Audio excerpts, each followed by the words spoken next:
In this video, let me show you how to use the Cash App Savings Account Goal feature.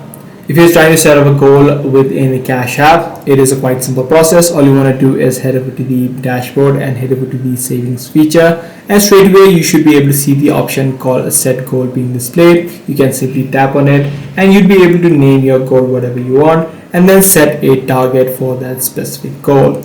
You can also use the features such as roundup feature, which means any payments that you make using Cash App and any remainders of the roundup, such as $0.32. If it is a remaining amount that you're trying to receive, it will be straight away deposited to the goal that you have added in within the goal section. You also would be able to earn an interest of $3.25 on your savings account as well. Able to fund your goals as well as track your progress within this platform. So that's pretty much all there is to it. If this video was helpful to you, be sure to subscribe. I'm going to see you in the next one.